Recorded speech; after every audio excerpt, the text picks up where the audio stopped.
Bueno, buenas noches, queridos estudiantes. Vamos a empezar la clase de hoy noche.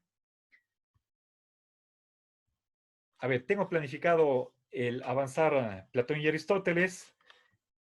Entonces, vamos a empezar.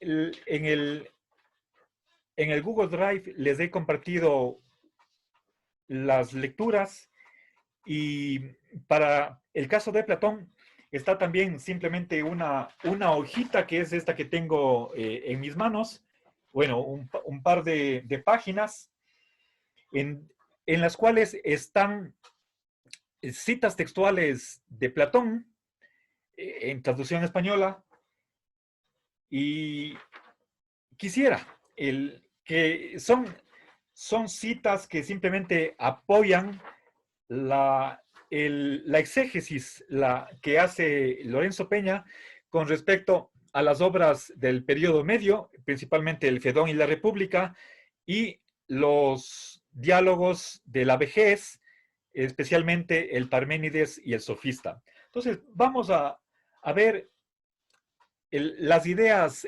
principales de Platón. ¿Sí? En la clase, en la tutoría anterior, vimos Heráclito y Parménides.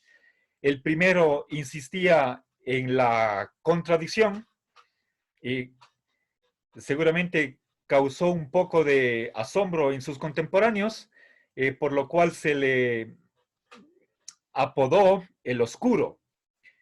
Eh, Tal vez causó el esfuerzo comprender aquellas frases como somos y no somos, o descendemos y no descendemos en el mismo río, o lo mismo es día y noche, invierno, verano, que esos opuestos son uno y el mismo. Creo que si es que se le denominó el oscuro, eso será desde un punto de vista que era más afín a Parménides o a Aristóteles, que vamos a ver la próxima hora. Es decir, desde una visión antidialéctica. Pero si es que en verdad Heráclito afirmó, sostuvo que el mundo es contradictorio y creemos además que eso es una afirmación verdadera, racional, con sentido, desde una lógica que acepte la contradicción, entonces no hay ningún problema en tomar al pie de la letra esos fragmentos en los que la contradicción no solamente es aparente, sino real, genuina. De otro lado tenemos Parménides, que no cree en los grados de verdad, explícitamente en dos líneas de su poema afirma eso. Les puse incluso la versión del tercero excluido en su original griego y tuvimos la oportunidad de constatar que no utiliza el mero no, el uk, sino el no en absoluto, el uji, que es una negación fuerte, intensiva. Entonces, él no cree en situaciones intermedias, sino que el dilema con respecto al ser es o totalmente o nada. Esa es la versión absoluta del principio de tercero excluido y entonces el ser es simple y llanamente y el no ser no puede ser. Quien afirme que es y no es, que el ser no es o que el no ser son gente sin juicio, ignorantes o ciegas, son esos los epítetos que utiliza Parménides. De modo que tenemos ahí dos visiones contrapuestas, diametralmente que se contradicen y bueno, no tuvimos tiempo de sacar las consecuencias de esa posición parmenidia. Hoy tendremos ocasión de mirar qué pasa con el movimiento según Parménides y ver frente a esas dos grandes posiciones encontradas que han pensado autores como Platón y Aristóteles. ¿Sí? El, no puede ser que un filósofo reflexione, medite a espaldas de lo que han dicho sus predecesores. Y de hecho, Aristóteles conoce muy bien a sus antepasados y obviamente también ese es el caso de Parménides, perdón, de Platón. Entonces, vamos a empezar con Platón. Él, de alguna manera, recoge la herencia parmenidia, pero por otro lado, también está de acuerdo con la contradicción que afirmó Parménides. Entonces hace una síntesis de dos visiones y divide a la realidad en dos planos. Y eso es lo que vamos a ver. Me reservo lo de Aristóteles para la próxima hora, entonces ahora concentrémonos en Platón. Estimado Marcelo, esta clase sí nos va a compartir después también, ¿verdad? Claro, las clases están en YouTube. No le pasé el enlace de las clases anteriores. Sí tengo, sino que esta nueva estaba solo consultando si iba a subir. Sí, claro que sí. Ya, Primero se me graba en mi computadora y luego tengo que subir al canal de YouTube. ya, perfecto. Gracias. Bien. Entonces, sí, todas las clases las voy a grabar. Bien, les compartiré, a ver, también una lista de abreviaciones que utilizo en el pizarrón. No suelo escribir oraciones completas, apenas una frase nominal o una palabra suelta, eh, con la intención de no basarme tanto en el pizarrón, sino más bien en el lenguaje hablado. Bien, entonces, veamos en primer lugar, o sea, sabemos que Platón evolucionó a través de su vida. Hay diálogos que se clasifican como de juventud, en donde simplemente nos transmite las enseñanzas de su maestro Sócrates y parece que no hay ahí un pensamiento propio, original. En cambio, en su periodo medio, ya de una persona adulta, madura, con obras como principalmente El Fedón, El Banquete, La República, ahí sí aparece la postulación de las formas. Creo que ese es invento platónico. Por supuesto, tal vez en alguna medida, de alguna forma, está ya en, en Sócrates, aunque sea en un proceso de búsqueda o de aspiración de algo fijo, permanente, no relativo, absoluto. Y finalmente, los diálogos de la vejez. ¿Sí? Ahí están principalmente las leyes y el Parménides y el sofista. Entonces, vamos a dejar de lado lo que son los diálogos de juventud y veamos principalmente la República, el Fedón y el Banquete. ¿Sí? ¿Qué ideas están presentes en estos tres diálogos que he mencionado? Voy a sintetizar su pensamiento en 5 ideas, tal como está expuesto en el capítulo 2, si no estoy mal, de Lorenzo Peña, sobre nuestro autor. A ver, en primer lugar, Platón afirma grados de ser o existencia.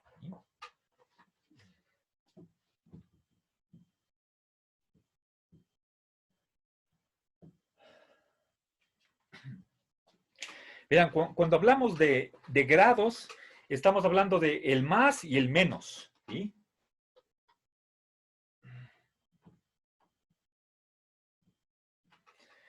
El mucho, bastante, poco. Y podemos hablar de porcentajes, algo cuantitativo. El 75%, el 80%, 100%. Pero no con respecto a la posesión de una propiedad, sino con respecto al ser mismo o a la existencia. Nosotros sabemos que Platón cree que por una parte hay entidades sensibles, materiales, y que están en movimiento. Como decía Heráclito, las cosas que están en nuestro mundo, puede ser la computadora, una taza, un árbol, etcétera. Esos son entes individuales. Por otra parte, Platón postuló la existencia de formas autosubsistentes. Por ejemplo, la belleza en sí, la justicia en sí, la bondad en sí.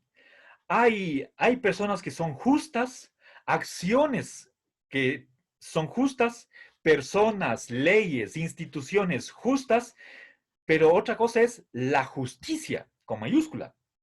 Podemos tener nosotros un cuadro bello, una flor bella, un poema bello, un concierto bello, una mujer, una vasija, etcétera, bellas, pero otra cosa es la belleza en sí.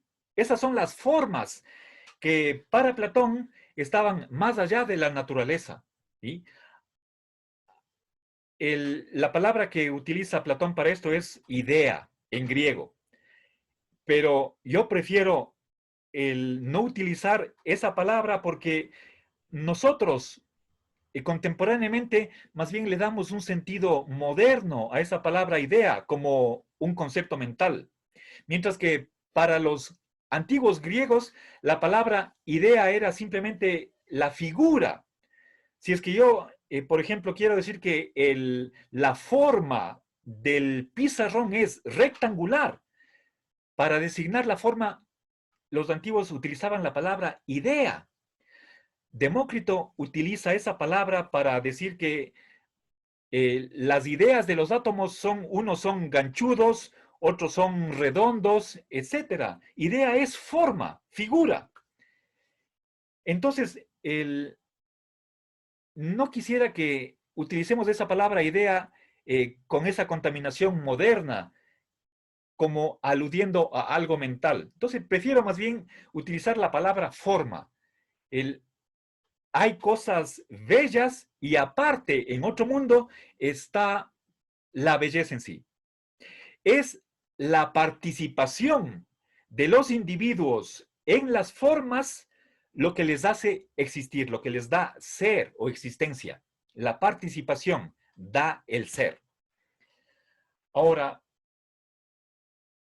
esa participación es gradual. Las cosas pueden ser más o menos justas, más o menos bellas, y así también más o menos existentes.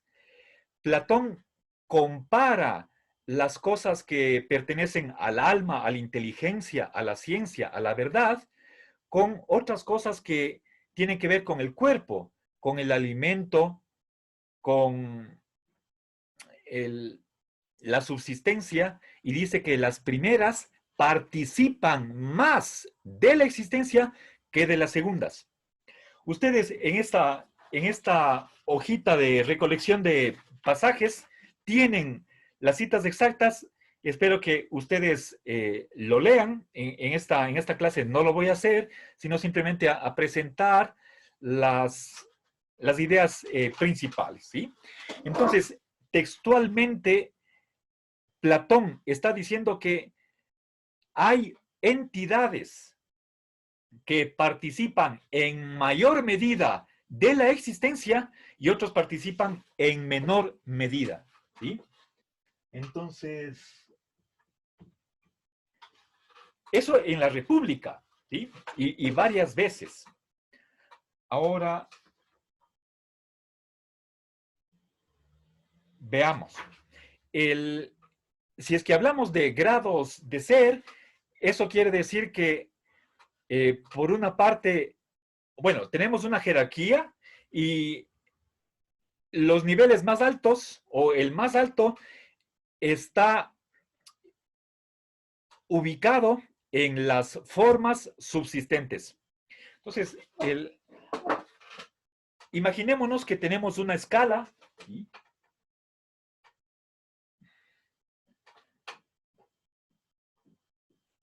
Por un lado tenemos la existencia total, plena, absoluta, al 100%, y por debajo de eso tenemos infinitos grados, ¿sí?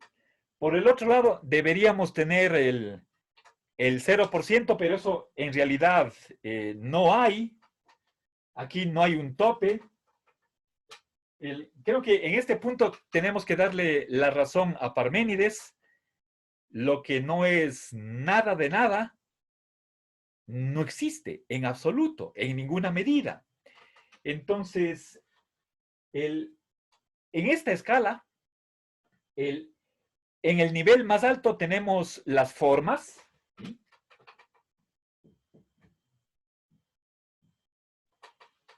Ese es el ser absoluto. Y por debajo de ellas tenemos grados de ser. Unos existen más que otros. ¿Sí?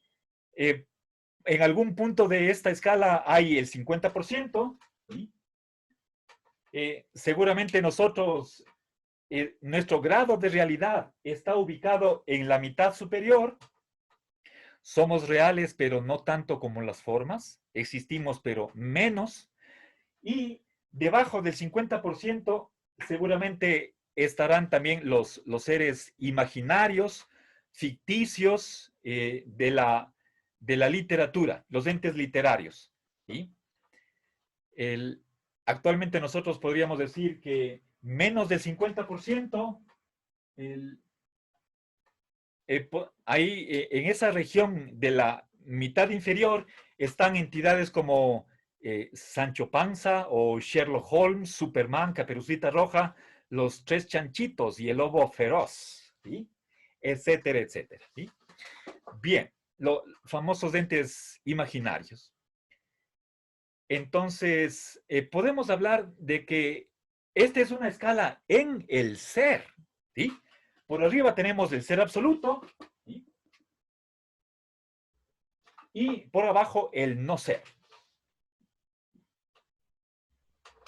A ver, pero verán, pongamos, si es que, imaginémonos un ente que tenga 90% de ser. Está a esta altura, pero lo que le falta para ser plenamente existente, eso es una mezcla de no ser, ¿sí? A la vez, es y no es, ¿sí? Entonces, siempre que nosotros introduzcamos grados en el ser, a la final vamos a terminar admitiendo la contradicción, ¿sí? Bueno, entonces el primer punto de la ontología platónica tiene que ver con los grados de ser o existencia. No es grados de posesión de una propiedad, como la belleza, la justicia o la blancura, sino grados en el propio ser. ¿Sí? Ahora, la segunda tesis es que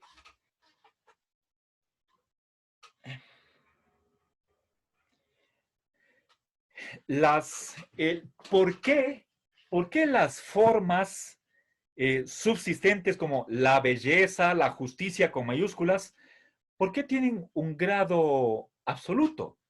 Y la razón que menciona Platón es porque son totalmente sí mismas. Es decir, es la autoidentidad el que las formas, por ejemplo, la belleza es absolutamente bella, la justicia totalmente justa, es porque cada forma es sí misma en un grado máximo, por lo que su grado de ser es absoluto. ¿Sí? Esa es la segunda tesis de la ontología del periodo medio. ¿Sí? Voy a abreviar con la phi griega la forma. ¿Sí? A ver, las formas son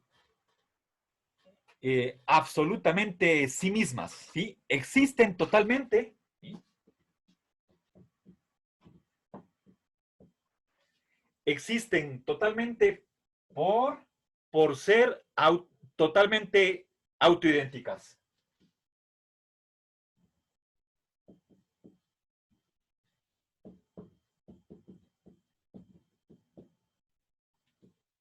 Ya.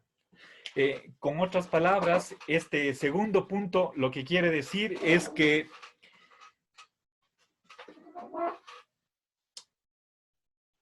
los entes que son cambiantes, que en un momento son, en el próximo ya no son lo que eran, esa movilidad, esa autotransformación que sufren las entidades materiales movilizas, les hace rebajar su grado de existencia. En el periodo medio, Platón cree que las formas autosubsistentes rebasan ese nivel de cambio y son absolutamente sí mismas, autoidénticas al 100%, y esa propiedad de ser sí mismas, la autoidentidad, les hace ubicar en el 100% del ser. ¿Sí? No puede ser que la justicia sea injusta o que la belleza sea fea. Entonces, esta autoidentidad de cada forma consigo misma sucede en todo aspecto, en todo tiempo, en todo lugar, en comparación con cualquier punto de vista o punto de referencia y en todo aspecto. ¿Sí? Entonces, esa mismidad absoluta produce o acarrea, va de la mano con un grado de existencia total. ¿Sí? Entonces, la causa de que las formas sean totalmente existentes está en su autoidentidad total. ¿Sí? A identidad total corresponde total ser, total existencia. Y podemos correlativamente decir que aquellos seres que no son totalmente idénticos, como pasa con todo lo que está inmerso en el tiempo y por lo tanto en el cambio, tienen un menor grado de existencia. Pasemos a la tercera tesis de los entes sensibles, materiales, cambiantes, son contradictorios.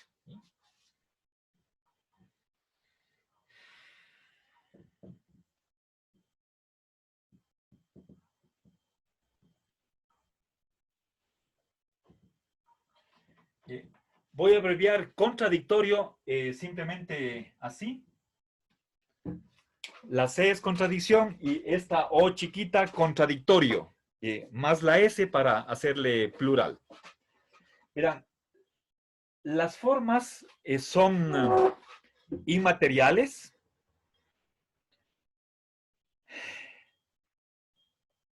pero eso no quiere decir que sean puramente mentales. No, son reales en el mismo sentido en que son los entes como el marcador que tengo en mi mano o el pizarrón que está a mis espaldas. La existencia es una sola, es la misma en las formas y en los entes sensibles. La diferencia es cuantitativa. ¿Cuánto existen las formas y cuánto los entes sensibles? A las formas tenemos acceso solamente por el entendimiento, por la razón. Por lo tanto, no podemos ver las formas, no podemos tocarlas, no podemos olerlas, pero sabemos que existe y eso por medio de un razonamiento. Son entidades a las que accedemos intelectualmente. En cambio, los entes sensibles son materiales y son contradictorios. Un juez no puede ser 100% justo como es la justicia en sí. Quizás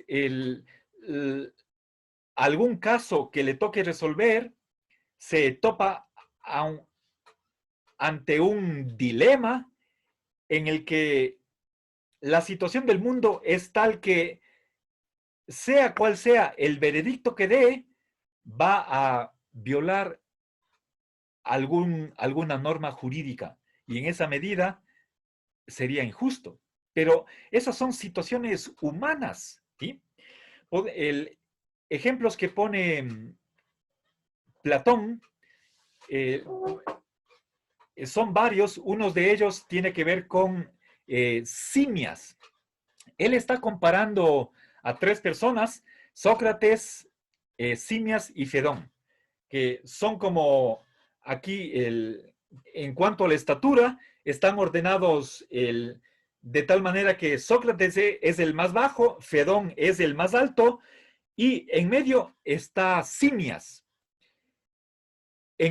Simias, en comparación con Sócrates, es alto, pero Simias, en comparación con Fedón, no es alto. De ahí, Platón concluye, por lo tanto, Simias es alto y no alto. ¿Sí? Es importante que tomemos en cuenta este ejemplo. ¿Sí? Bueno, he de sacar la forma de esa inferencia en el punto 4 porque merece una atención focalizada. Aquí, en este punto 3, simplemente quiero dejar sentada la idea de que los entes de nuestro mundo en el que vivimos y experimentamos son contradictorios. ¿Qué quiere decir contradictorios? Que tienen al mismo tiempo, en el mismo aspecto, propiedades opuestas. ¿Sí? Por ejemplo,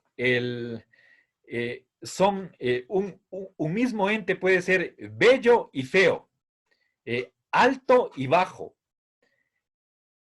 ¿Y eso por qué? ¿Sí? ¿De dónde surge la contradicción? De la cuestión de los grados. ¿Sí? Les decía que al momento de introducir gradualidad en el ser, a la final nos vemos abocados a aceptar la contradicción. ¿Sí? Les pongo aquí, les puse un ejemplo.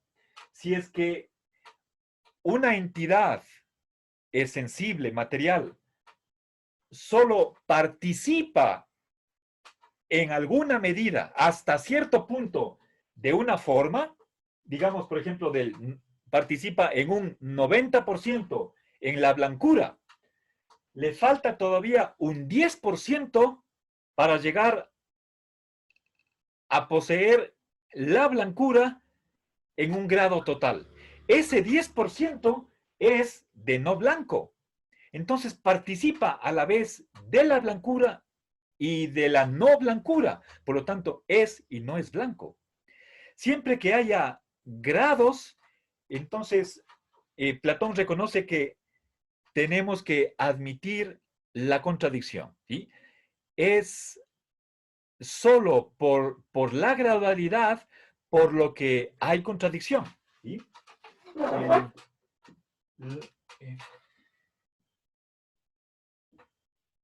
A ver, digamos, en terminología platónica deberíamos señalar que es la participación de las entidades sensibles en las formas lo que está a la raíz de su contradictorialidad.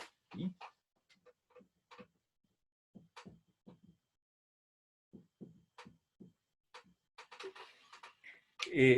Participar en latín significa tomar una parte. Entonces, cualquier entidad sensible, la que sea, nunca va a tener una propiedad, nunca va a poseer una propiedad, una forma al 100%, sino que siempre esa participación es limitada, parcial, y, y por lo tanto participa también de lo opuesto. ¿Sí? Y de ahí surge, obviamente, la contradicción. ¿Sí? Bien, entonces, y obviamente cuando estamos hablando de participación, nos remitimos nuevamente a la gradualidad. Ahora, el,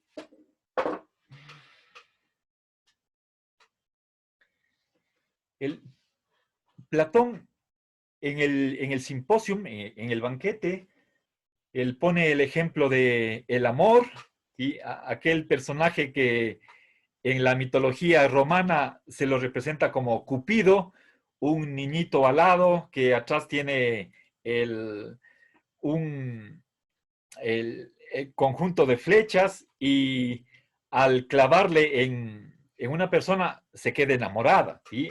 Ese personaje es contradictorio. Lean la historia y bueno, entonces el contradicción que se da no solamente en propiedades, sino en el propio ser. Las cosas no simplemente son bellas, feas, justas, injustas, altas y bajas, sino también existentes y no existentes. La contradicción en el propio ser. ¿Sí? A ver, contradicción en las propiedades, como la blancura, la limpieza. ¿Sí? Y también en el propio ser o existencia. ¿Sí? Bien. Los entes son y no son, existen y no existen. Eso en la República. ¿Sí? Avancemos, vamos al cuarto punto. A diferencia de Aristóteles, que vamos a ver inmediatamente, Platón afirma la regla de cercenamiento. ¿Sí?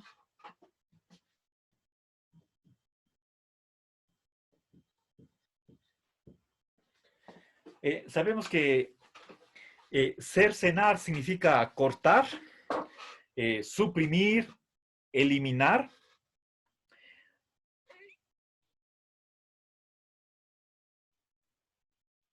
¿Cercenar qué? Los complementos circunstanciales. ¿Sí?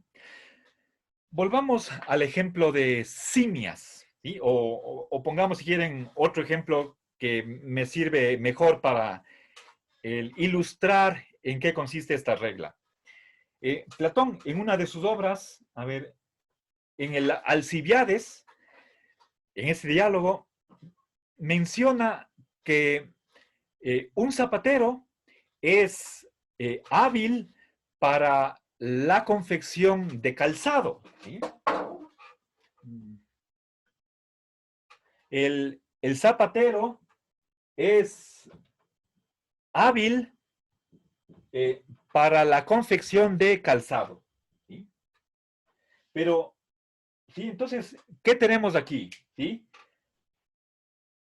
Aquí tenemos un individuo, un sujeto, que tiene esta propiedad, la habilidad. Pero esa habilidad que se le atribuye al zapatero es con respecto a la elaboración de zapatos. ¿Sí? En cambio, ese mismo zapatero, el Z, no es hábil. ¿Sí? No es hábil para la elaboración de vestidos. ¿Sí? Obviamente, no ha estudiado, no se ha preparado, no se ha capacitado para hacer ropa, ¿sí? Túnicas o lo que sea. ¿Sí? Bien, entonces, la atribución negativa de esta propiedad es por lo que respecta a la fabricación de vestidos. Ahora, Platón extrae a partir de estas dos premisas dos conclusiones. En el primer caso, este es el símbolo de esta premisa, se sigue la siguiente conclusión. El Z es hábil, es hábil, punto. ¿Sí? Es decir, fíjense, ¿qué es lo que estamos cercenando? Aquí tengo una instancia del principio de cercenamiento. ¿Sí? La premisa dice, el zapatero es hábil para el calzado, la conclusión, por lo tanto, el zapatero es hábil. No interesa para qué sea. ¿Sí? Ahora, en la segunda premisa tenemos, el zapatero no es hábil para el vestido. ¿Qué podemos concluir de ahí? Por lo tanto, el zapatero no es hábil. ¿Sí? Y obviamente, punto final. ¿Sí? Ahora, ¿cuál es la razón de que podamos hacer este par de inferencias? ¿Por qué es legítimo, lógicamente, pasar de estas dos premisas respectivamente a estas dos conclusiones? Por la participación. Les decía que lo que da el ser a las cosas, lo que les hace existir, es su participación en las formas. Entonces, si nos preguntamos por qué el zapatero es hábil, no es que sea hábil porque hace calzado. Tampoco si nos preguntamos por qué es inhábil el zapatero, no es porque es incapaz de hacer vestidos. La explicación de ambas predicaciones está simplemente en que la relación que se da entre el zapatero y la habilidad es de mera participación. Participar significa que el zapatero ejemplifica la habilidad, pero solamente en una medida limitada. Podrá ser del 70%, del 80%, del 95%, pero no del 100%. Y por lo tanto, le falta algo para ser totalmente hábil. Y de ahí que sea a la vez hábil y no hábil. Y esto es contradictorio. ¿Sí? La afirmación y la negación de lo mismo. Entonces, este complemento circunstancial no es esencial para la predicación y por lo tanto se lo puede eliminar. Porque la razón de por qué el zapatero es hábil está en la participación. Y esa misma participación explica la inhabilidad. Ambas cosas, ¿sí? Bien, ejemplos de ese tipo son aquellos que están ilustrando, ejemplificando la regla de cercenamiento, que están en algunas obras de Platón. Ahora, por el contrario, como quinto punto, como idea central, Platón rechaza el maximalismo. ¿Sí?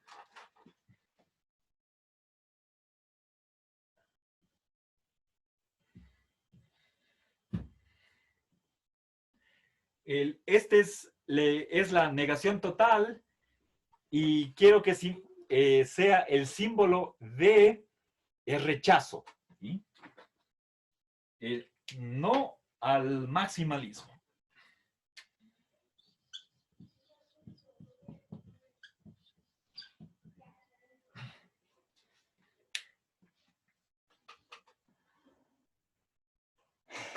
A ver, ¿qué significa maximalismo? ¿Sí?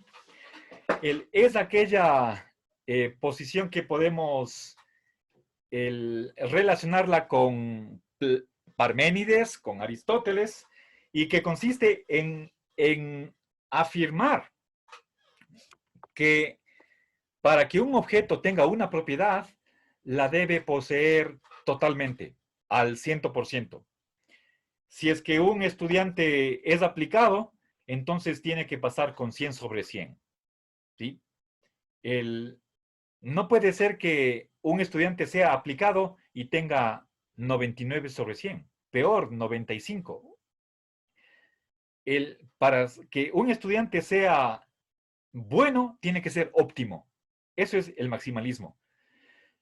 Si un objeto posee una propiedad, entonces la posee al 100%. ¿Sí? Eso podemos simbolizarlo con la siguiente regla de inferencia. P es cualquier propiedad, perdón, una oración cualquiera. Si P es verdadero, entonces es totalmente verdadero. ¿Sí? La H en el sistema de Lorenzo Peña significa verdad total. ¿Sí? Si una persona es rica, entonces es tan rica que ya más que ella ya no hay como más. Rico solo sería el más rico del mundo. Para ser alto, se tiene que ser tan alto que más alto que él ya no hay. ¿Sí? Entonces, alto sería la persona más alta del mundo. El resto no es alto. ¿Sí? Ese es el maximalismo. Platón pone un ejemplo, y ahora es en el Fedón, de que él nos pide que comparemos dos hierbas, dos hojitas de hierba. A primera vista puede ser que parezcan muy idénticas, muy parecidas, pero Platón se pregunta, ¿serán tan iguales la una como la otra, con la otra como lo es la igualdad en sí? Es decir, hay ahí dicho con otras palabras, esas dos hojas de hierbas son idénticas de modo absoluto, o vamos fijándonos con atención a encontrar desigualdades en esas hojas que son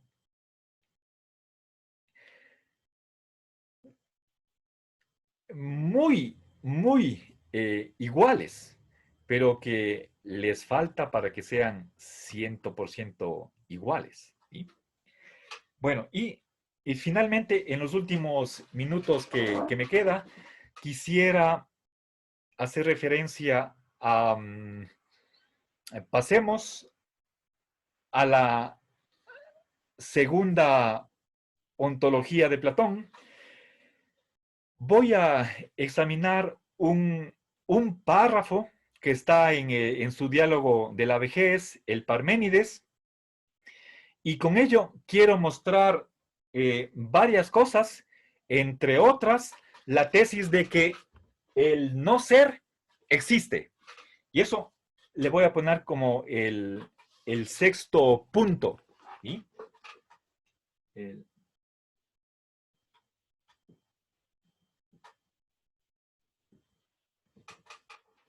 Bien, para ello recordemos una de las frases que está en el poema de Parménides, quien dijo que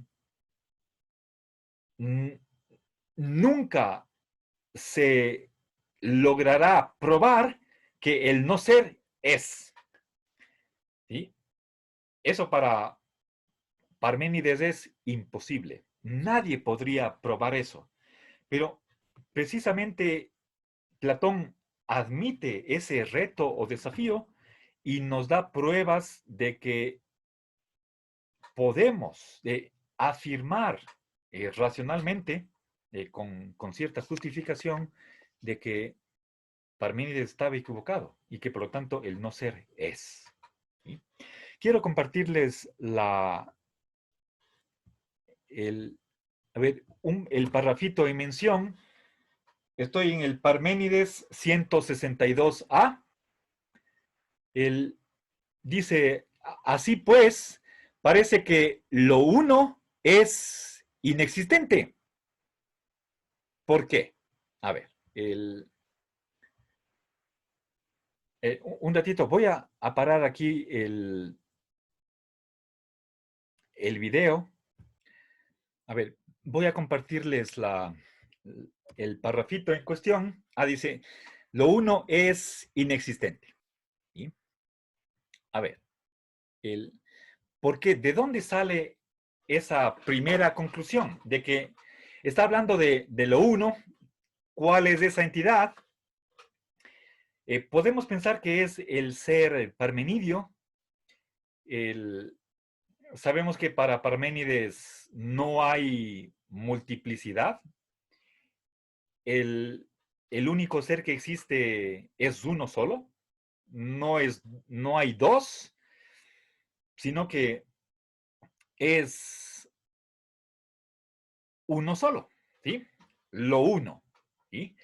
Y creo que traducir como el uno no es correcto. En griego hay el artículo definido, el neutro es to, togen, es lo uno.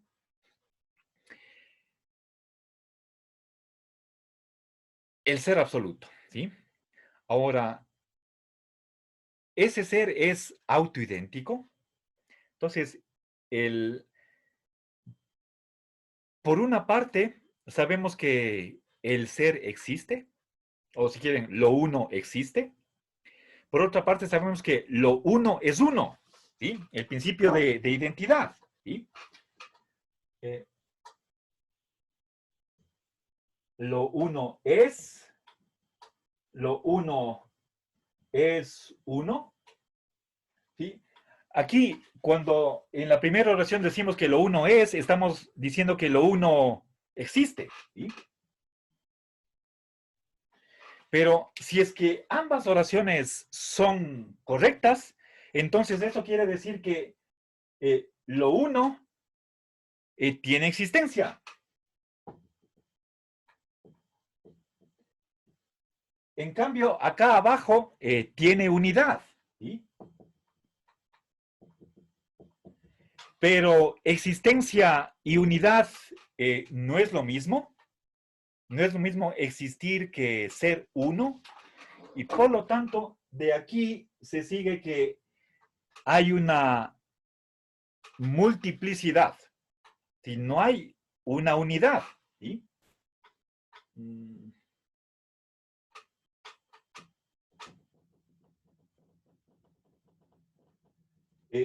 Multiplicidad significa no unidad, y por lo tanto, si es que tiene unidad y no unidad, eso significa que por no ser lo que es, por no ser uno, entonces no existe.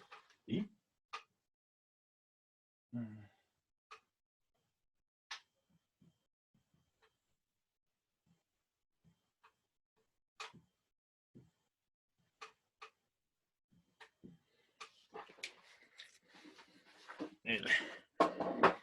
El, el diálogo está lleno de pequeñas demostraciones lógicas. Entonces, hay que sentarse y leer y releer para tratar de ir comprendiendo línea por línea estos famosos pasajes. Obviamente es uno de los textos, el Parménides, complicadísimos, pero de una claridad excepcional. Incluso podríamos hablar de que su estilo es bello, y por eso no solamente Platón forma parte de la historia de la filosofía, sino también la historia de la literatura. Entonces, fíjense cómo Platón parte de esta primera premisa de que lo uno es inexistente, ¿sí? Ahora, dice, consecuentemente, si no es existente, debe tener el hecho de ser inexistente para asegurar su inexistencia. ¿Ya? Ser inexistente, ¿sí? Bueno, entonces, si es que, a ver, Si es que es... eh, volvamos a ver. Lo uno es inexistente, entonces debe ser inexistente. Debe tener el hecho de ser inexistente. De la misma manera que lo existente debe tener el hecho de no ser inexistente para que le sea posible existir. ¿Sí?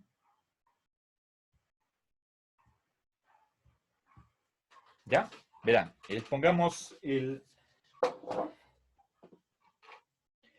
verán, lo uno es existente. Voy a abreviar existente así. Si es que es inexistente, por el principio de conversión, puedo decir no es inexistente. Aquí estoy haciendo dos cosas. En primer lugar, esto es una afirmación, paso a una negación y cambio el atributo por su contradictorio. ¿Sí? Entonces, estoy añadiendo dos negaciones. ¿Sí? Este es un principio que después fue estudiado sistemáticamente por Aristóteles. ¿Sí? Puedo hacer esta inferencia. Y luego, finalmente, por cercenamiento, suprimo este atributo y me quedo con no es. ¿Sí? No, y este es, que al principio era copulativo, luego se convierte en existencial, en el sentido de no existe. ¿Y eso por qué? Nuevamente, por la participación. Al igual que en los diálogos del periodo medio, la participación de una entidad en una forma le hace ser, le da ser. El tener una relación con una forma es lo que da existencia a aquello que tiene esa forma. Y viceversa, el no participar en una forma, eso le hace ser inexistente. Y es lo que está acá. Si no participa de algo, entonces tiene no ser. ¿Sí? Tiene no ser. ¿Sí? Pero fíjense cómo a partir de una afirmación de que es existente, concluimos lo contrario. ¿Sí?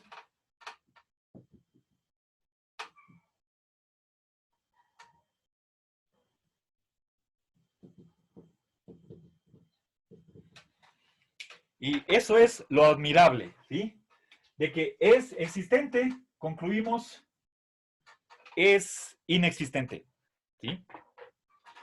Bueno, queridos amigos, les voy a pasar la foto de esta argumentación y lo mismo tendríamos, está presente en